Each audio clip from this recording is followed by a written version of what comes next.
Olá, tudo bem? Teacher Andy aqui na área para mais uma aula aqui no canal do Inglês na Xícara. E vamos que vamos! Olha só, essa aula é para você que já estudou um pouquinho e já passou, por exemplo, de Present Continuous, já estudou também alguma coisa de Past Simple e já viu construções progressivas e verbos no passado, tá bom?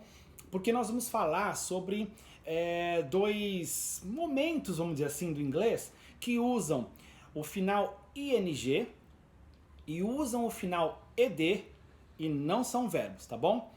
Então vamos lá. Primeiro vamos recapitular isso, essa história de verbos. Quando você estudou Present Continuous, por exemplo, ou se você já foi até Past Continuous, ou se você estudou qualquer outro tempo verbal chamado Continuous ou Progressive, você viu que ali dentro daquele tempo verbal tem um verbo que está sempre no formato ing, certo? Então, de algum modo, você viu tantas vezes que uma palavra com final ing é um verbo no formato progressivo, em português, dando a sensação do nosso gerúndio. Por exemplo, study, que é estudar, você viu que quando precisa falar de algum modo e por alguma razão estudando, você diz assim, ó, studying. Então você coloca um ing nesse verbo e transforma ele. Assim como outros, por exemplo, watch, que é assistir, vigiar, né? E você precisa dizer assistindo ou mesmo vigiando, enfim, você coloca ing e fica watching, certo? Então, você viu nesses tempos verbais chamados alguma coisa continuous ou alguma coisa progressive, que essas palavras com ing, que são os verbos, dão a sensação de progressão, dão a sensação de andamento para a coisa, de desenvolvimento. Então, de algum modo, você viu ali que esses verbos em português tendem a ser entendidos ou traduzidos, tá, como estudando, assistindo, correndo, certo ou não? Muito bom, então ó, studying, watching, running e assim vai. Muito bom. O outro momento que eu quero dizer para você é as palavras com terminação ed. Você viu também em alguns tempos verbais que tratam do passado ou usam o formato de passado dos verbos regulares, tá?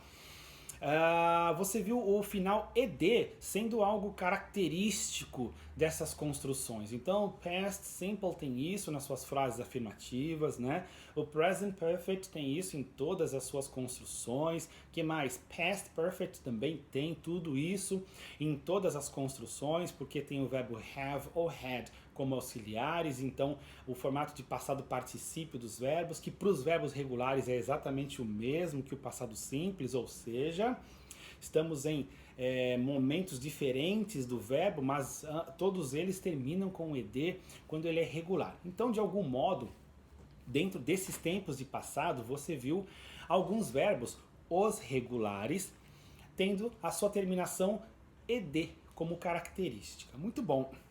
Então, você até agora meio que estudou palavras que terminam com ed sendo verbos no passado. Palavras que terminam com ing sendo verbos no gerúndio, ok? Muito bom. Então, essa aula é para você que ainda pensa assim e que tem uma oportunidade agora de começar a enxergar de outro jeito a partir de uma outra visão, tá bom? Hoje eu vou falar com você sobre um processo que acontece dentro do idioma que é muito curioso e é muito interessante e muito útil, que é a transformação de palavras através do processo de sufixação. Sufixo é aquele que, eu vou assim, grosso modo dizer assim, é aquilo que vem depois do fixo. Eu vou chamando assim, tá bom? Então, sufixo é o que vem depois do fixo. Então, uma palavra X tem a sua base fixa e tudo que a gente acrescenta depois dela, ou seja, no final dela, é chamado de sufixo. Por exemplo, o verbo talk. Quando você coloca o final ed, que é um sufixo, ele se transforma em talked. O verbo clean, quando você acrescenta o sufixo ing, ele se transforma em cleaning. Então, essas pequenas coisas, essas pequenas partes, vamos chamar assim, que você vai acrescentando no final das palavras, são chamadas de sufixos, tá bom? Muito bom. Em inglês, nós podemos usar esses sufixos, tanto o final ed quanto o final ing, para transformar palavras em adjetivos. Já viu isso? Em adjetivos. Bom, o que são adjetivos? Adjetivos também, via de regra, para falar bem grosseiramente, são palavras que transformam, modificam um substantivo, certo ou não? Então tem lá um substantivo X, uma palavra que é um substantivo dentro de uma construção, por exemplo, carro, e você fala que aquele carro não é só um carro, é um carro rápido. A palavra rápido modificou a palavra carro, certo ou não? Então, carro, que é um substantivo, foi modificado pela palavra rápido, que é um adjetivo. Por isso, um adjetivo, porque modificou, transformou esse substantivo. Tudo bem com a ideia de adjetivo? Vamos seguindo? Tem palavras no inglês que nasceram adjetivo. Elas foram criadas como adjetivos. Então elas são naturalmente em adjetivos. Por exemplo, a palavra rápido em inglês é fast. Então, fast, não aconteceu nada nessa palavra para que ela fosse entendida como um adjetivo ou transformada em adjetivo. Ela é um adjetivo. Um dos sentidos, uma das definições de fast é rápido. E assim, um adjetivo, ok?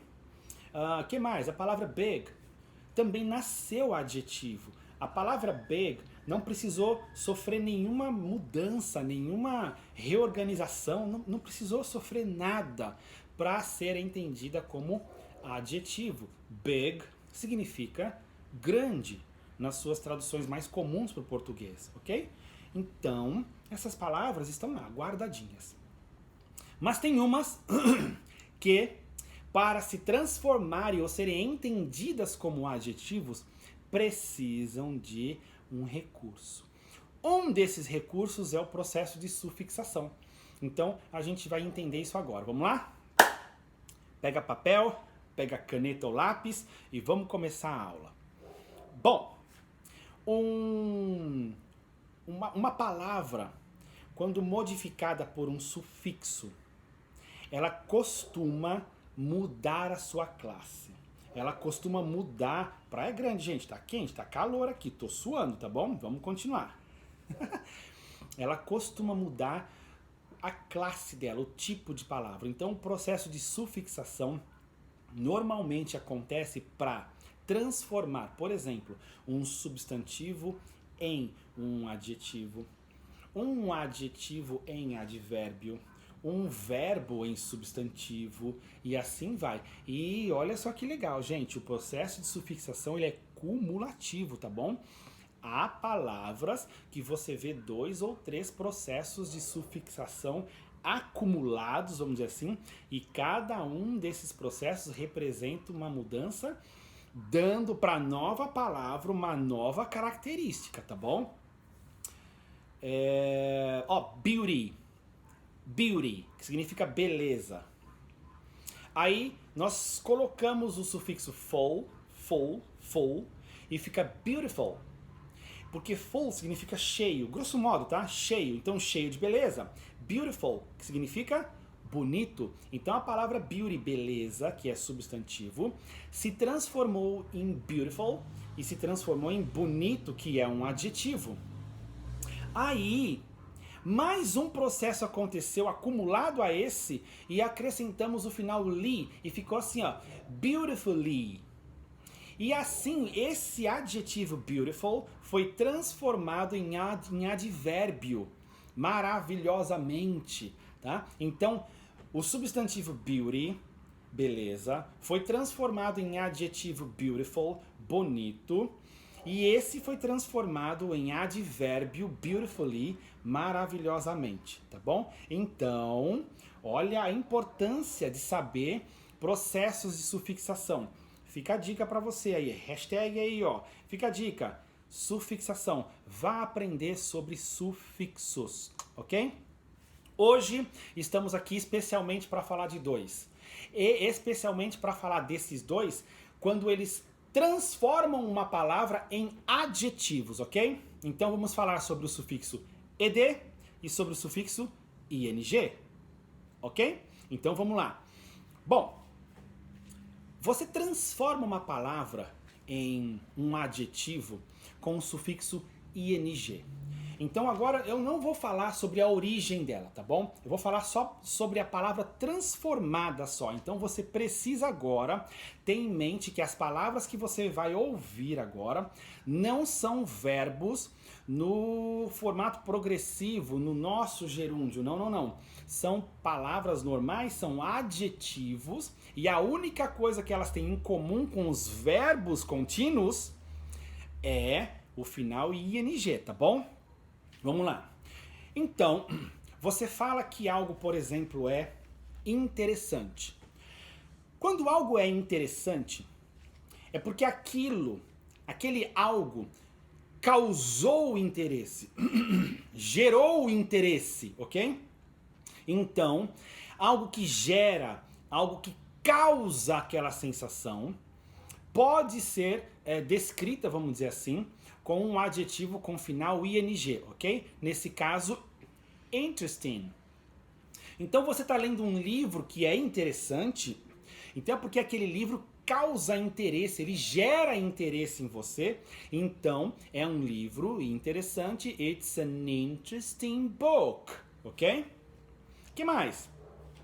Um filme que causa em você empolgação, gera em você uma empolgação bacana. Então você fala que o filme é empolgante, porque gera empolgação, entendeu? Então você pode dizer que o filme é exciting. Oh, that's an exciting movie. Or that movie is exciting. Ok? Vamos caminhando? Vamos caminhando?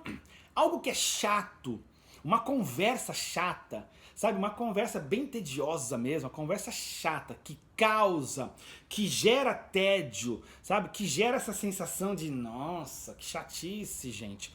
Essa conversa que gerou em você tédio pode ser chamada de boring. Então, stop it.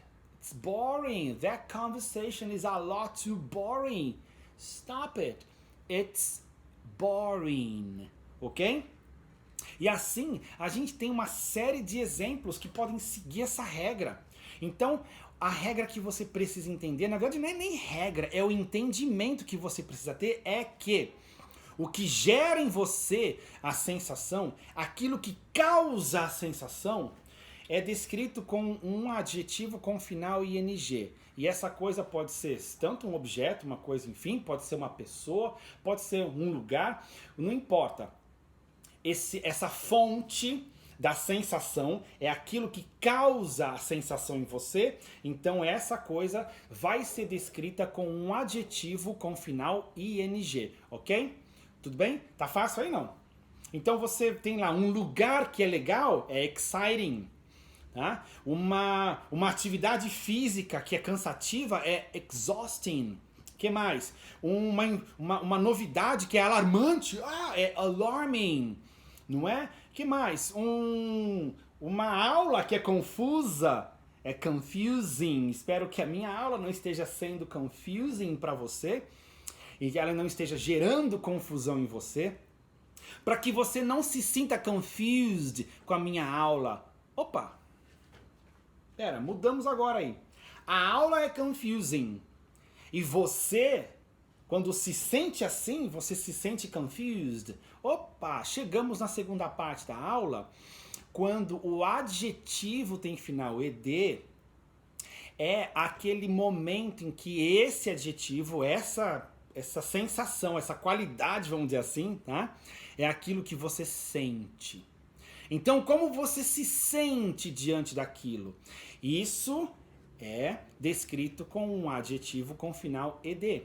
Então, o que você sente, aquilo, a sensação que você tem, você pode então dizer que está se sentindo assim. E esse assim é um adjetivo com final ed, tá bom? Então, por exemplo, se a minha aula está confusa para você, se ela não está muito clara para você, você pode dizer que está confuso. E como você se sente confuso, é como você se sente, então você fala confused. Mas eu espero que isso não esteja acontecendo. Eu espero que você esteja se sentindo interessado pela aula. Eu espero que a aula esteja te causando interesse e assim você se sinta interessado pela aula, então você está interested pela aula. Não é? Olha só, você pode dizer que, por exemplo, um filme de terror, tá calor, um filme de terror, ele é assustador, frightening. Então você se sente meio assustado, meio, oh meu Deus, que isso? Bom, foi-se o tempo, né, gente, que um filme de terror causava isso, né? Mas enfim, digamos que sim, pronto. Então, você assiste um filme bom de terror e fica assim, caraca!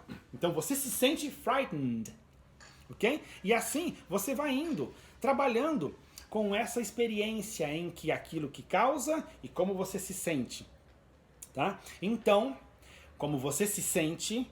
Adjetivo com final ed. Eu estou empolgado com essa aula. I'm feeling excited. I'm feeling amused. I'm feeling shocked. A informação pode estar te deixando assim, caraca, que novidade bacana. Ou não, mas se sim, você fala, estou chocado. I'm shocked. Não é? E assim você vai. Então, o que causa um sentimento, final ing. E o que você sente, final ed, ok? Então, a ideia é mais ou menos essa. Lembrando que o que causa o sentimento pode ser uma pessoa, uma coisa, um lugar, não importa. Não tem uma regra para dizer o que é que pode ser o causador. Não, qualquer coisa pode causar em você uma sensação. E a partir do momento que aquilo causa em você a sensação, aquilo pode ser descrito com um adjetivo final ing, ok? E quando a pessoa que diz, ou em questão, ou quando aquele sujeito na frase, tá? Pensando numa outra frase com um outro sujeito, diferente de I, tá bom? Então quando o sujeito na frase é o que sente aquilo, é o que tem aquela sensação, esse então está se sentindo assim, com um adjetivo com final ed, ok? E como bom sufixo ed, assim como lá nos verbos regulares terminados em ed, esses novos aqui, essas palavras novas que são adjetivos com final ed, também tem nesse ed 3 pronúncias diferentes, tá bom? A pronúncia t, a pronúncia d e a pronúncia ed. Mas isso é matéria para uma outra aula e a gente se fala outro dia sobre isso, tá bom? Espero que tenha gostado, espero que você tenha se sentido excited com essa aula, que essa aula tenha sido para você bastante interesting e que tudo esteja esclarecido em você, um novo modo de usar palavras terminadas em ing, terminadas em ed, que não são verbos, ok? Valeu!